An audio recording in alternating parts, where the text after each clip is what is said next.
Bharatiya Janata party की सरकार में एक और बिल आया है, क्योंकि मेरे से पूर्व में जो हमारे साथी बोले हैं वो माननीय सदस्य हमारे साथ नहीं, लेकिन मैं उनके बहुत सारी बातों से सहमत हूं। और अध्यक्ष महोदय, मैं देख रहा हूं जो एक्स कांग्रेस वाले हैं वो ज्यादा बोल रहे हैं।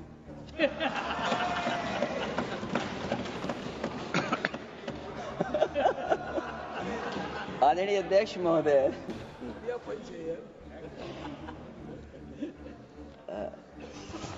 अध्यक्ष महोदय, जो आज बिल पेश हुआ है,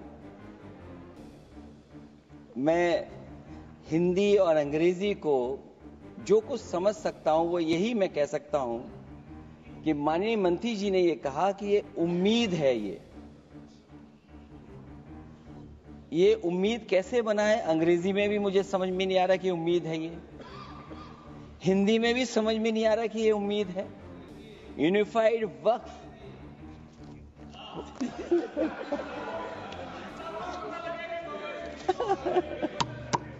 अध्यक्ष महोदय, यूनिफाइड वक्फ मैनेजमेंट, अध्यक्ष महोदय, ये अध्यक्ष महोदय, मैं समझ सकता हूं कि मैं वो बात छेड़ना नहीं चाहता था, लेकिन क्या करूं, मजबूरी है। अब अध्यक्ष महोदय, अभी माननीय सदस्य लोग ये कह रहे हैं कि हमारे सदस्य नहीं है यहां पर, जो हमारे साथी हैं, लेकिन अध्यक्ष महोदय मैं ये कहना चाहता हूं, अध्यक्ष महोदय मैं ये कहना चाहता हूं, ये जो बिल लाया जा रहा है, भारतीय जनता पार्टी में एक मुकाबला चल रहा है। भारतीय जनता पार्टी के अंदर मुकाबला चल रहा है कि खराब हिंदू कौन बड़ा है। और ये बात अध्यक्ष महोदय मैं ऐसे ही नहीं कह रहा हूं।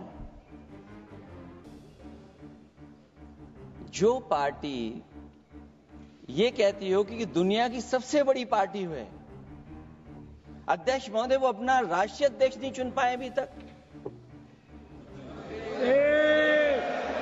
अध्यक्ष महोदय, भारतीय जनता पार्टी क्या है?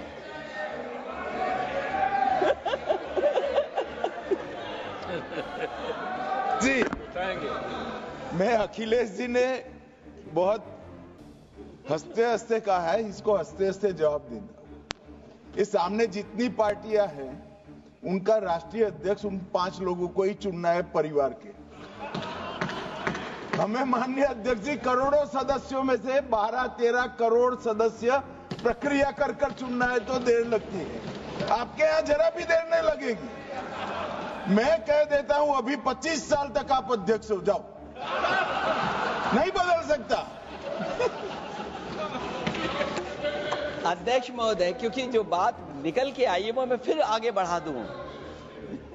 अध्यक्ष महोदय, जो बात सोशल मीडिया या और जगह गुपचुप हो रही है, कहीं ऐसा तो नहीं था कि अभी कुछ दिन पहले यात्रा जो हुई है वो कहीं 75 वर्ष की एक्सटेंशन वाली यात्रा तो नहीं थी। अध्यक्ष महोदय, ये जो इस बार जो वक्फ बिल आया है, नाकामी का पर्दा इस बार है वक्फ बिल। और नाकामी कोई एक आध नहीं है, मैं कई नाकामियां बता सकता हूं। अभी मैं माननीय सदस्यों को सुन रहा था, वो पुराने कई बिल उनके बारे में चर्चा कर रहे थे कि कितने प्रोग्रेसिव बिल लेकर के आए हैं। मुझे याद है मैं उत्तर प्रदेश में उस समय था और मुझे लगा कि शायद इनकी वो बात ठीक होगी। एक ये बहुत तैयारी के साथ फैसला लेकर के आए थे और फैसला ये लिया था आधी रात के आज के बाद नोट नहीं चलेंगे, नोट बंद हो जाएंगे। अध्यक्ष महोदय, उस नोटबंदी नाकामी के बारे में भी तो चर्चा हो जाए कि अभी भी न जाने कितनी जगह पर कितना रुपया निकला जा रहा है, कितना निकल करके आ रहा है। केवल नाकामी नोटबंदी की नहीं, नाकामी बेरोजगारी की भी है, नाकामी महंगाई की भी है, नाकामी किसान की आय दोगुनी नहीं कर पाए वो भी इनकी नाकामी है। मुझे याद है एक माननीय मंत्री जी पूरे देश की नदियों के बारे में बीओडी बता रहे थे, लेकिन माननीय मंत्री जी ये भूल गए कि उनके शहर में, उनके क्षेत्र की जो नदी है उसकी बीओडी क्या है। गंगा क्या साफ हो गई, यमुना क्या साफ हो गई, स्मार्ट सिटी क्या बन गई, क्या गोद लिए हुए गांव इन्होंने गोद से उतार दिए, उनकी क्या दुर्दशा है। इसलिए मैं कहना चाहता हूं, ये नाकामी का पर्दा इस बार वक्फ बिल बना है। और सबसे बड़ी बात तो यह है कि जिसके लिए फैसला होना है उसकी बात को अहमियत न देना भी नाइंसाफी है। अध्यक्ष महोदय, नाकामी केवल यहां तक नहीं है। और भारतीय जनता पार्टी क्या है, मैं केवल एक पुरानी घटना याद करता हूं। एक बार फैजाबाद अयोध्या में एक कार्यक्रम था, उसमें बड़ी तैयारी की गई थी और तैयारी के साथ कलाकार मुंबई से बुलाए गए थे। हो सकता है वो सहमति दिल्ली से ना रही हो, केवल लखनऊ की सहमति से हो रहा हो कार्यक्रम। और जब कार्यक्रम की पूरी तैयारी हो गई, भगवान श्री राम बनकर के कोई आ गया, लक्ष्मण बनकर के कोई आ गया, मां सीता भी बनकर के कोई आ गया, हनुमान जी, और भगवान हनुमान भी बनकर के कोई आ गया। लेकिन जब लखनऊ से वो हेलीकॉप्टर उड़ा और अयोध्या पहुंचा तो सब लोग थे, लेकिन उसमें हनुमान नहीं थे। अध्यक्ष महोदय, मैं भारतीय जनता पार्टी के लोगों से कहूंगा कि जानकारी करिए कि आखिरकार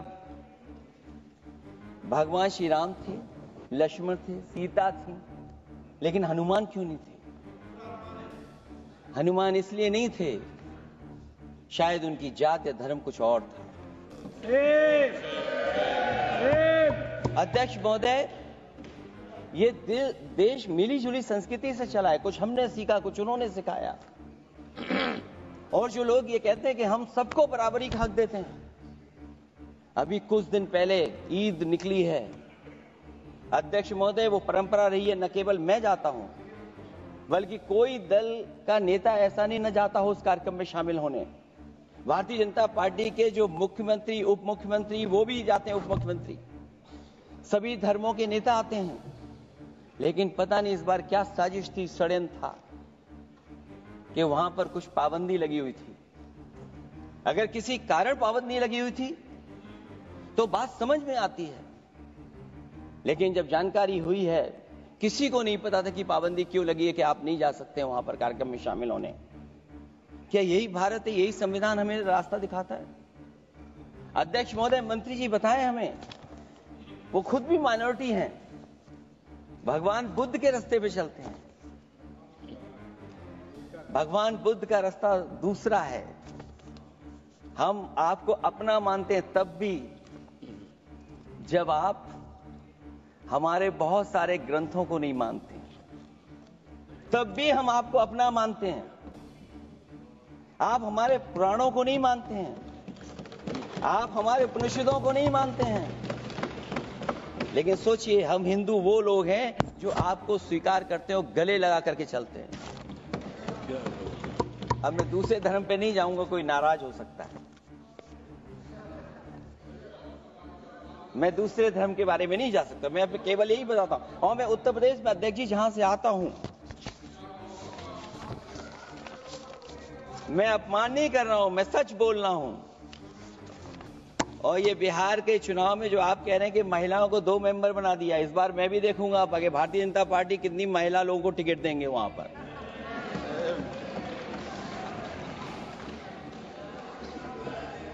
अध्यक्ष महोदय, भाजपा जब भी कोई नया बिल लाती है तो वो अपनी नाकामी छुपाती है। भाजपा वाले मुसलमान भाइयों की वक्फ की जमीन चिन्हित करने की बात कर रहे हैं, जिससे महाकुंभ में जो हिंदू मारे गए हैं या खो गए हैं उनको चिन्हित करने की बात पर पर्दा पड़ जाए। अध्यक्ष महोदय, मुझे खुशी इस बात की कि हमारा धर्म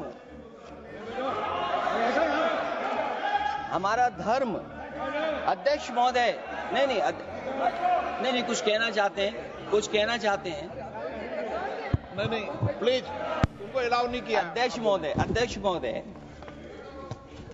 कुंभ में आस्था सबकी है, कोई ऐसा नहीं जिसकी आस्था ना हो। और कुंभ कोई पहली बार नहीं हो रहा था। ये भारतीय जनता पार्टी के लोगों ने ऐसा प्रचार किया कि 144 वर्षों के बाद पहली बार महाकुंभ होने जा रहा है और लोग निकल पड़े। सरकार ने कहा कि हमारी तैयारी 100 करोड़ की है। आप कहते टेक्नोलॉजी का हम इस्तेमाल करेंगे, जमीनों को हम मैपिंग कर करके डेटा एंड रिकॉर्ड ठीक करेंगे। अध्यक्ष महोदय ये बताएं कि वो 30 लोग कौन थे, उनके नाम क्या थे जिनकी जान चली गई, न केवल जान जाने वालों की, बल्कि अध्यक्ष महोदय ये सरकार बताए कि जो लगभग 1000 हिंदू खो गए हैं, जो अभी तक नहीं मिले, जो अभी तक नहीं खोज पाए हैं, वो 1000 हिंदू की सूची कहां है? और फिर धर्म कारोबार की बात है, जो ये लोग गोली। अध्यक्ष महोदय मैं कार सेवक वाली बात इसलिए नहीं छेड़ना चाहता हूं।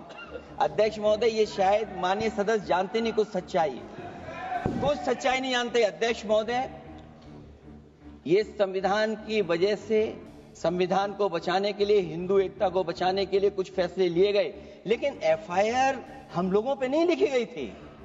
एफआईआर उन पे लिखी गई थी जो बेचारे तैयार हो गए थे सुबह, लेकिन पता नहीं कहां से फोन आया था, कहा था कि अब तैयार तो हो गए हो लेकिन आप शिलान्यास में नहीं आ सकते। इसलिए बात को इधर से उधर नहीं में ले जाना चाहता। अखिलेश जी जरा वक्त पे भी आ जाओ। अच्छा वक्त पे आ रहा हूं। नहीं, वक्त पे अध्यक्ष इसलिए आ रहा हूं क्योंकि वक्त समझने के लिए भारतीय जनता पार्टी की सोच क्या है। और ये अध्यक्ष महोदय जब ये कह रहे हैं कि इससे कारोबार होगा, अध्यक्ष महोदय धर्म की चीजों से कारोबार नहीं हो सकता। हमारे उत्तर प्रदेश के मुख्यमंत्री जी ने भी कहा कि कारोबार होगा। वो 30 की गिनती में उलझे हुए हैं, जैसे 30 मार खाए वो। उनसे पूछा कि जान कितनी गई, वो 30। उनसे पूछा कि कारोबार कितने का होगा, 30 गुणा 10,000 करोड़। सोचिए, कुंभ हमारा क्या कारोबार की जगह है? और फिर उसका कौन नापेगा, कैसे नालाएगा? और फिर हमारे माननीय मंत्री जी कह रहे हैं कि जमीन, चाहे वो रेलवे की हो, चाहे वो डिफेंस की हो, वो भारत की जमीन है। मैं भी स्वीकार करता हूं कि रेलवे की जमीन भी भारत की है, डिफेंस की भी जमीन भारत की है। क्या डिफेंस की जमीन नहीं बेची जा रही मंत्री जी? अध्यक्ष महोदय क्या रेलवे की जमीनें नहीं बेची जा रही हैं? अध्यक्ष महोदय केवल यहां तक नहीं, कितना हस्तक्षेप होता है। वक्फ भी भारत के, इसीलिए तो कहीं ना कहीं वक्फ की जमीन से, अध्यक्ष महोदय माननीय मंत्री जी बताएं, और मुझे उम्मीद है कि जब जवाब देंगे तो बताएंगे कि वक्फ की जमीन से बड़ा मुद्दा वो जमीन है जिस पर चीन ने अपने गांव बसा लिए हैं, लेकिन कोई बाहरी खतरे पर सवाल बवाल न करे, इसलिए ये बिल लाया जा रहा है। और माननीय मंत्री जहां से आते हैं, जिस प्रदेश से आते हैं, कम से कम ये तो बताएंगे कि वहां कितने चीन ने गांव बसा लिए, घर बन गए हैं। अध्यक्ष महोदय आपके माध्यम से सरकार गारंटी दे कि वक्फ की जमीन कभी भी किसी भी पैतरेबाजी से किसी और मकसद के लिए किसी और को नहीं दी जाएगी। वक्फ की वर्तमान व्यवस्था में चाहे 5 साल के धर्म पालन की पाबंदी की बात हो, या कलेक्टर से सर्वेक्षण के हस्तक्षेप की बात हो, या वक्फ परिषद या बोर्ड में बाहरियों को शामिल करने की बात हो, इन सब का उद्देश्य मुस्लिम भाइयों के सार्वजनिक अधिकार को छीनकर उनके महत्व और नियंत्रण को कम करना है।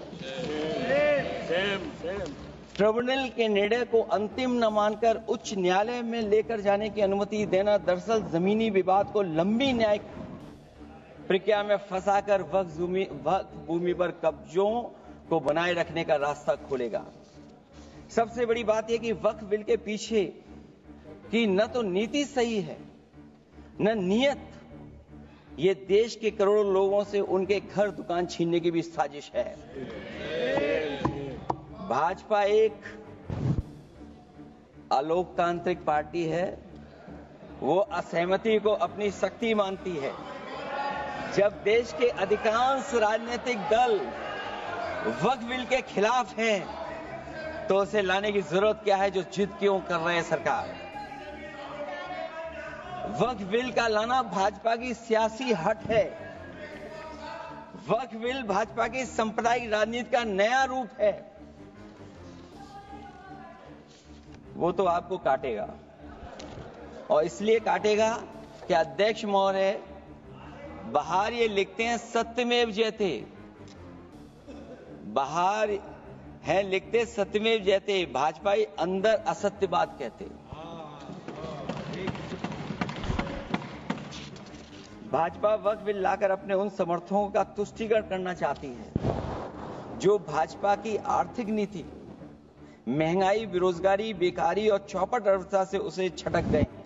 क्योंकि अध्यक्ष महोदय, जब से वोट में गिरावट आई है और खासकर उत्तर प्रदेश में भी, तब से भारतीय जनता पार्टी की कोशिश है कि अपना वोट कैसे संभाला जाए। ये वोट को संभालने के लिए बिल लाया गया है। भाजपा का लक्ष्य वक्फ की जमीनों पर है। इन जमीनों का नियंत्रण अपने हाथ में लेकर इन जमीनों को पिछले दरवाजे से अपने लोगों के हाथों में दे देना चाहती है। भाजपा चाहती है कि वक्फ बिल लाने से मुस्लिम समुदाय को लगे कि उन पर हक को मारा जा रहा है, वो उद्वेलित हों और भाजपा को ध्रुवीकरण की राजनीति करने का मौका मिल सके। क्योंकि अध्यक्ष महोदय, भाजपा का लक्ष्य यह है कि ध्रुवीकरण हो, क्योंकि वो जानते हैं कि ध्रुवीकरण जितना होगा उससे वो लाभ उठाने में आगे रहेंगे। तो ये वक्फ बिल जो लाया जा रहा है वो अपनी वोट बैंक को संभालने के लिए और समाज को बांट करके ध्रुवीकरण करके राजनीतिक लाभ लेने के लिए लाया जा रहा है। और अगर इसके लिए नहीं लाया होता तो पहले से जो जितने फैसले लिए सरकार ने, क्या उससे देश और प्रदेश में कोई बड़ा बदलाव आ गया है? अगर स्मार्ट सिटी का बात करें तो कितनी स्मार्ट सिटी बन रही है आपकी? आपके नोटबंदी की वजह से न जाने कितना रुपया कहां निकल रहा है। और डर तो ये लगता है कहीं भाजपा वाले दूसरों के पैसा रख करके न पकड़वा दें। वक्फ बिल के आने से पूरी दुनिया में एक गलत संदेश भी जाएगा। इससे देश की सेकुलर इमेज को बहुत धक्का लगेगा।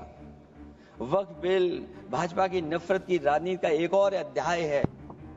मैं अंत में कहना चाहता हूं कि अभी तो आपने साथी संभाल लिए हैं, एक साथी तो मुझे दिखाई नहीं दे रहा है,